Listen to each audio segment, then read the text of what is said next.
All right, guys. First, after taking a deep dive into this tape this morning, offensively, that first half was totally unacceptable. That's not up to our standard.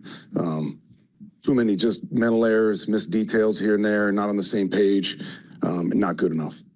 Second half, especially starting with that last drive of the second quarter, that's who we got to be, and for all the slow starts that we've had, the run game has been an area where we've been consistently creating some space.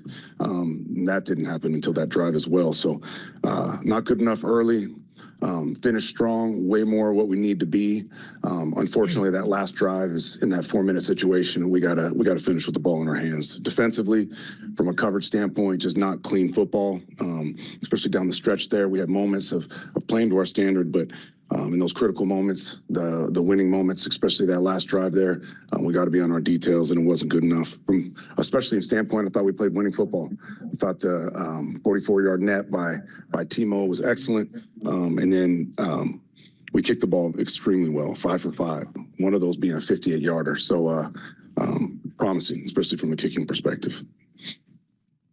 Beyond that, you guys got some questions? Jeff, you didn't have any injuries coming out of the game? No. You had Hassan got nicked a little bit, and then he came back into the game, and he was fine to finish. And what about Tyron? What's the latest on his situation? Still just collecting information. It's a little bit of, it's less of the imaging now. It's more just seeing how he responds to treatment. Jeff, what's the plan for this week for you guys? We're going to go into a deep dive on this, on our self-scout stuff. So today we're going to attack this game and put this game to bed, learn and grow from it as best we can. And then tomorrow we're going to go into a deep dive into our self-scout, figure out on all three sides of the ball, what are we doing well? What do we need to get better at? Schematically, what do we need to do more? What do we need to potentially eliminate? But take a hard look at ourselves so these guys leave before they go to the bye with a real clear idea of this is who we are right now, this is what we're doing well, and this is where we can improve both individually and collectively. Jeff, is there any thought to changing the play calling structure on defense, whether that's you giving it to somebody else or changing like how the process works or anything like that? Not as of today, but the next couple of days we'll definitely assess everything. Jeff, we didn't ask you after the game about the decision when you guys scored to make it 23-16, whether to go for one or go for two there. What was the decision making there? I was just comfortable being up by 8 right there. Was it a debate at all? Because Aaron said he was under the impression before the series that you guys were going to go for 2. Yeah, and then as the series went, just became more comfortable with going up by 8 at that point.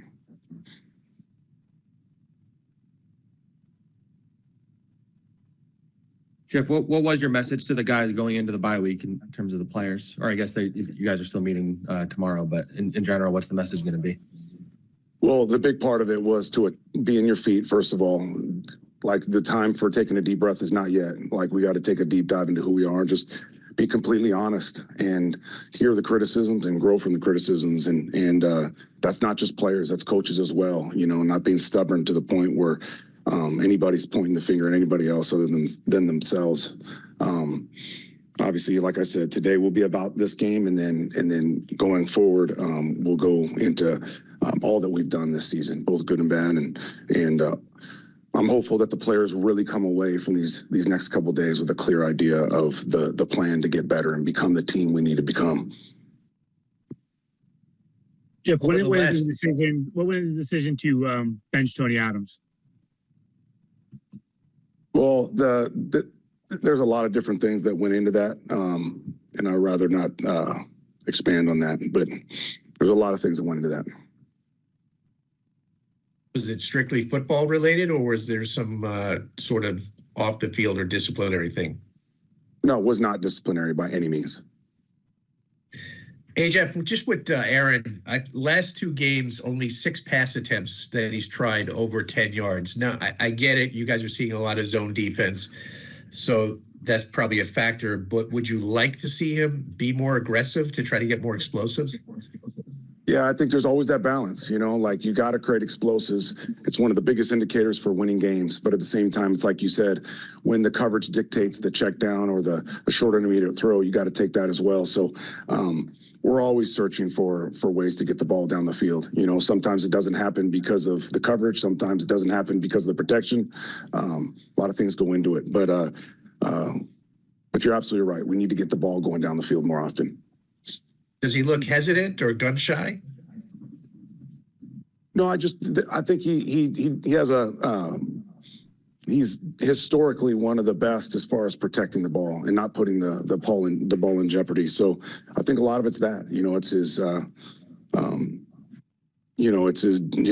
it's for the team, he never wants to put the ball at risk. He never wants to give interceptions, and he's done that his entire career. And I think that's a big part of it. Jeff, how difficult has this been for you from a defensive standpoint? I mean, this has been your baby for a couple of years, and right now, you would admit there's been a little bit of a drop off. So how tough has that been?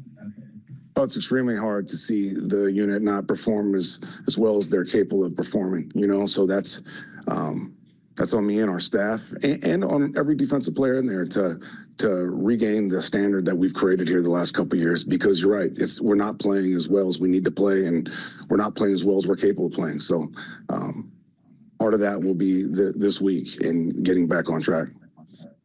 Rick, how did Olu perform in his first start at left tackle? Played well. Like this kid is, like I had said before, he's exactly what we thought we were getting in him. He's intelligent. He's athletic. He's big. He's powerful. He checks all the boxes other than experience. So the more he plays, the better he's going to get. Take a couple more, Coach. A couple more. You said at the top in your recap, Brick, about the mental errors on offense for the first, few drives. Is that why at this point in the year, why are those popping up so much? Is that something being lost between coaching and, teaching it to the players, or is that on the players? Is it something defensively the Colts showed? Why so many mental errors? It's a little bit of all of that. But when I say that, I'm not saying that it's okay. It's not okay at all. And there's a high level of accountability in this building regarding that. And that's part of what this week is about too. Do we have too much? Do we have too little? How are we presenting the information?